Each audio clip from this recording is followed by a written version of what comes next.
The Bitcoin volatility might be insanely low now, but I do think this is going to change and it could be starting exactly today because we have an insane day incoming with a lot of volatility to be expected. We do have the Fed FOMC meeting incoming and also the US crypto policy report dropping, so it's going to be a huge day. The Fed will decide whether to cut, hike or keep interest rates the same, and also we have that White House policy report dropping, which I will tell you everything about within this new update video. But guys, first of all, make sure to subscribe to the channel and watch and like my latest YouTube videos, and then we can dive in towards the most important content. Yes, to start things off, yes, today we are seeing a new Fed FOMC meeting, and we know that the chances of a new rate cut are very low, but normally it still tends to result in a lot of volatility during the day and definitely during that Powell speech. So I'm still expecting a lot of volatility for Bitcoin here. Also, we have the US White House crypto policy report dropping, so that's also going to be a super interesting report probably. Will we see a Bitcoin strategic reserve soon? Probably not, because we just saw this exact news coming out that Wednesday's crypto reports will focus on regulation and not on a Bitcoin reserve plan. So probably not, but let's see about it because we don't know 100% for sure what's about to happen before we're truly going to see that policy drop. So I'm expecting a lot of Bitcoin volatility today. And this is actually quite an interesting chart, because the Bitcoin volatility is at one of the lowest levels we have seen in a very long time. It's actually at the lowest level since 2023 here. So that's quite insane. And normally once the Bitcoin volatility drops that low, we see big moves follow eventually, basically major expansion phases.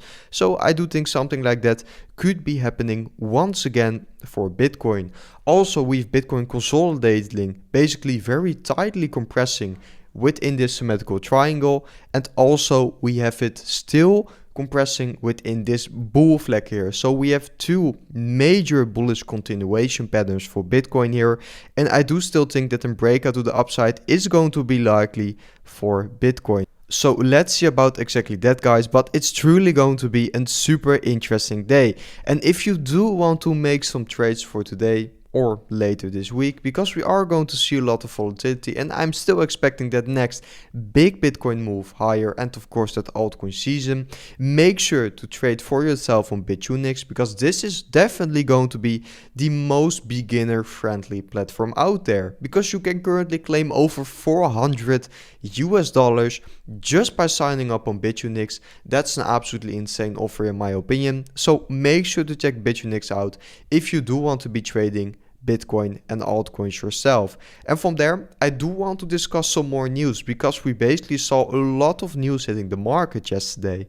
And definitely the most important message out there is that Michael Saylor just bought over $2.4 billion of Bitcoin. He made an absolutely insane Bitcoin purchase once again. So that's of course going to be super bullish for Bitcoin here. And also this new Ethereum treasury company just announced that they're going to raise up to $2 billion to buy more Ethereum. So for Bitcoin and Ethereum, the institutional accumulation is looking absolutely insane.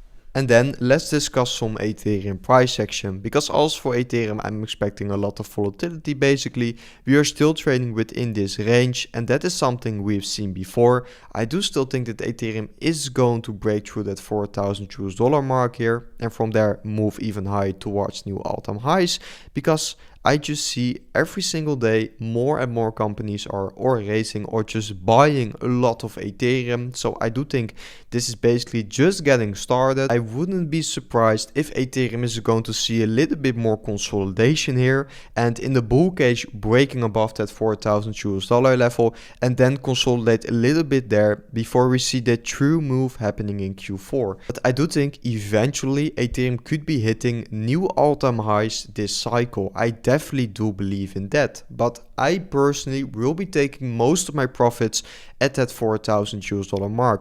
Unfortunately, we didn't hit that 4,000 US dollar mark yet here, but I do still think that could be happening quite soon actually. And that's going to be my conservative target where I will be taking most of my profits, because I've been accumulating all the way on this way down, this new range low retest. I've been accumulating a lot of Ethereum there, so my return on Ethereum is going to be absolutely insane at that conservative case, and it doesn't make a lot of sense to me to be holding towards new all-time highs, because I don't think the risk reward is going to be super good there. I think I will be rotating more of my profits in towards altcoins once hitting that conservative case target. Of course, it will depend on the market at that time, but I will keep you guys updated about exactly that, of course.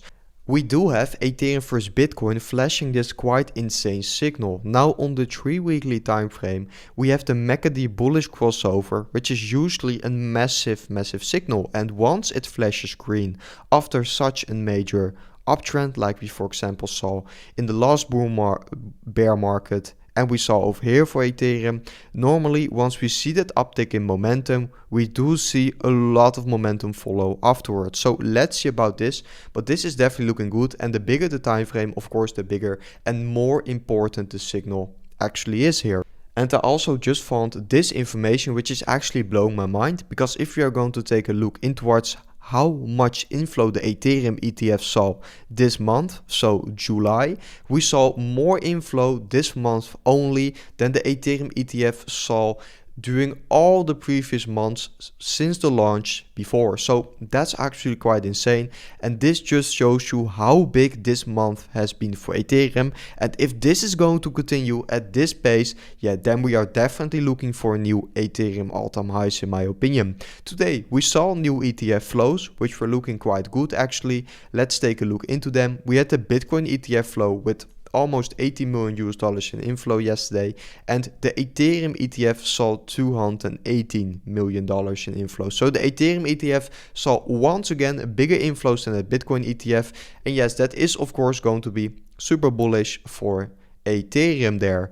Also, we do have Ethereum massively outperforming Bitcoin in Q3 here, so it seems like the momentum is shifting, Ethereum is taking over, capital is starting to rotate here, so that is definitely making me quite excited. And also the total tree, guys, is flashing a golden cross here, so basically everything besides even Ethereum and Bitcoin, all the altcoins basically, which most people are looking at right now, we are seeing a major golden cross flashing there. And usually new altcoin rallies tend to follow after such a signal there, but be aware of the fact that we aren't trading in altcoin season yet. We are still at the 41 level at the altcoin season index, so please don't be fooled. Now, I do think this is going to be a great moment to be accumulating more altcoins, but yeah, it isn't an altcoin season yet, so be aware of exactly that, guys. So guys, that was it for today's update video. I hope you guys enjoyed today's update video, and I will see you guys within the next update video tomorrow.